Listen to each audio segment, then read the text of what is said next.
নমস্কার বন্ধুরা, আবারও চলে এসেছি আপনাদের কাছে কুমড়োর ছক্কা রেসিপিটি নিয়ে। আমি আজকে যে পদ্ধতিতে কুমড়োর ছক্কা রেসিপিটি করছি তার কিছু টিপস অ্যান্ড ট্রিক্স আপনাদের কাছে রইল। এইভাবে করলে খুবই সুস্বাদু হবে এই কুমড়োর ছক্কা। ভাত বলুন কিংবা রুটি, পরোটা সব কিছু দিয়েই কিন্তু খুবই তৃপ্তি করে খাওয়া যাবে। আর লুচি হলে তো কোনো কথাই নেই। রেসিপিটি দেখার পাশে নতুন বন্ধুদের কাছে অনুরোধ রইল চ্যানেলটিকে সাবস্ক্রাইব করে দেওয়ার জন্য। তাহলে চলুন দেখে নেওয়া যাক।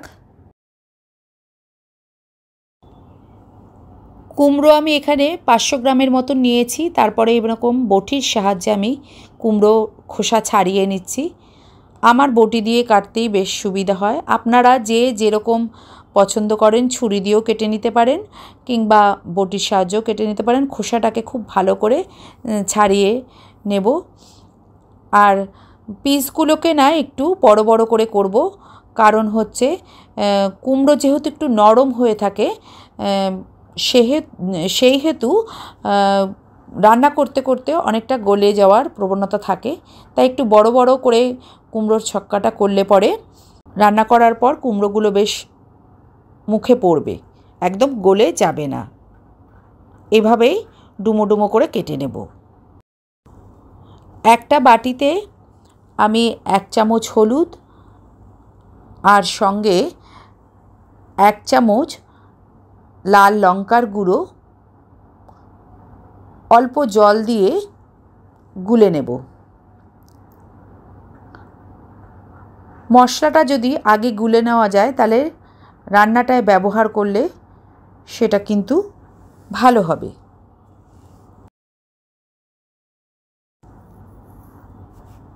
আর মিক্সিতে আমি 1 চামচ গোটা জিরে দিয়ে দিচ্ছি, 1 চামচ গোটা ধনে দিয়ে দিচ্ছি, আর এরকম হাফ ইঞ্চির মতন আদা, কয়েকটা কাঁচা লঙ্কা অল্প জল দিয়ে কিছুক্ষণ ভিজিয়ে রাখবো। তারপরে বেটে নেব। এটা শিলনোড়াও বেটে নেওয়া যেতে পারে। এই বাটা মশলার স্বাদটা কিন্তু সম্পূর্ণ আলাদা হয়। একটা মশলা তৈরি করে এই কুমড়োর ছক্কায় ব্যবহার করব। তার জন্য কড়াই গরম করে 2 শুকনো লঙ্কা আর 1 চামচ জিরে, গোটা জিরে, সঙ্গে দিচ্ছি 1 চামচ ধনে, আর দিয়ে দেব হাফ চামচ মৌরি দিয়ে একটা হালকা সেঁকে নিয়ে ভাজা মশলা তৈরি করব। হালকা সেঁকে নেব। গ্যাসের ফ্লেম কিন্তু এই সময় একদম লো করে নিলেই ভালো, কারণ মশলাগুলো পুড়ে যেতে পারে। বেশি ভাজা ভাজা হয়ে গেলে পরে মশলাটার একটা পোড়া পোড়া গন্ধ বেরোবে, তাই হালকা সেঁকে নিতে হবে। হালকা সেঁকে নেওয়া মশলাগুলোকে একটা থালায় ঢেলে নিচ্ছি, ঠান্ডা করে নেব। আবারও কড়াই বসিয়ে দিয়েছি, গ্যাসে দিয়ে দিচ্ছি সর্ষের তেল। তেল মোটামুটি গরম হয়ে গেছে। কড়াইয়ের চারপাশে তেলটাকে একটু খুন্তির সাহায্যে লাগিয়ে নিচ্ছি। দিয়ে দিচ্ছি কুমড়োগুলোকে ভাজার জন্য। কুমড়োর টুকরোগুলো তো আমি একটু বড় বড় করেই রেখেছি। এরকম ডুমো ডুমো রাখলেই কুমড়োর ছক্কাটা খেতে কিন্তু ভালো লাগবে। বেশি ছোট ছোট হলে একদমই গলে যাবে। খুন্তি দিয়ে ভালো করে নেড়ে চেড়ে নিচ্ছি। গ্যাসের ফ্লেম মিডিয়াম টু লো করে রেখেছি। ভেজে নেব, হালকা এরকম ভেজে নেব, কড়া ভাজা নয়। আর ভাজার সময় লবণ ব্যবহার করলাম না, পরে একসাথে লবণের ব্যবহার করব। কুমড়ো ভাজার কিছুটা তেল তো ছিলই, ভাজার পরে আর একটু তেল দিয়ে নিয়েছি।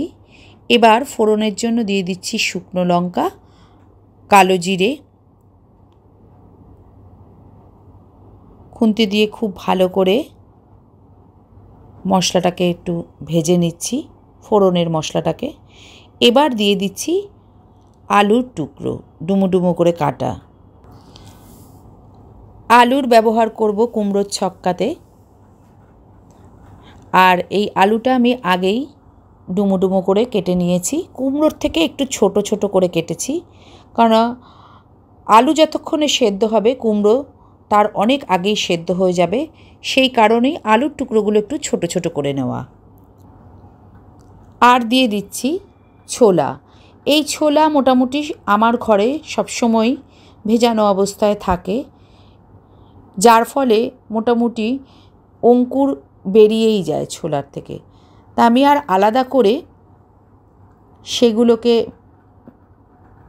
ছিঁড়ে বা অন্যভাবে ব্যবহার করলাম না, ওই অঙ্কুর সহই ছোলাটাকে আমি এর মধ্যে দিয়ে দিচ্ছি।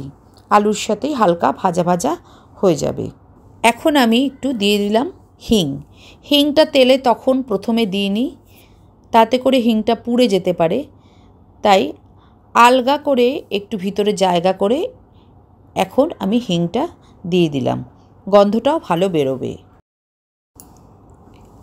এই হিঙের ব্যবহারটাও কিন্তু একটা ছোট্ট টিপসের মধ্যেই পড়ে। দিয়ে দিচ্ছি আদা, ধনে আর জিরের যে বাটা কাঁচা লঙ্কা সহযোগে আমি মিক্সিতে বেটে নিয়েছিলাম, যেটা আপনারা শিলেরাও বেটে নিতে পারেন, সেই বাটা মশলা দিয়ে দিচ্ছি।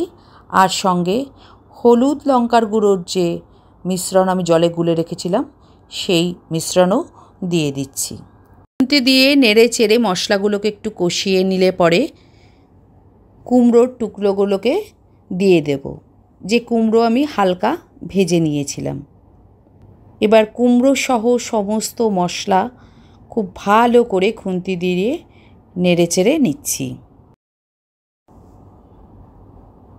আগে তো লবণের ব্যবহার করিনি, তাই এখন দিয়ে দিচ্ছি স্বাদ মতো লবণ। কুমড়ো ভাজার সময় যদি লবণের ব্যবহারটা করে নিতাম, তাহলে কিন্তু কুমড়ো ভাজা থেকে জল বেরিয়ে যেত, তাই তখন আর করিনি। দিয়ে দিচ্ছি স্বাদ মতন মিষ্টি, দিয়ে খুন্তি দিয়ে খুব ভালো করে লবণ মিষ্টি কুমড়ো আলু ছোলার সাথে মিশিয়ে নিচ্ছি।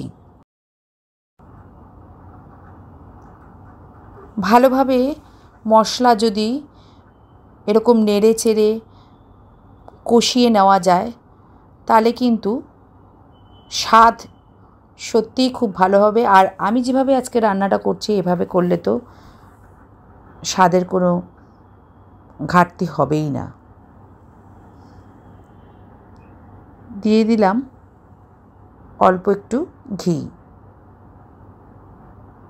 ঘিয়ের ব্যবহার আপনারা যদি মনে করেন করবেন না, তাহলে নাও করতে পারেন, কিন্তু ঘি একটু দিলে পরে সুন্দর একটা গন্ধ এবং স্বাদ হবে।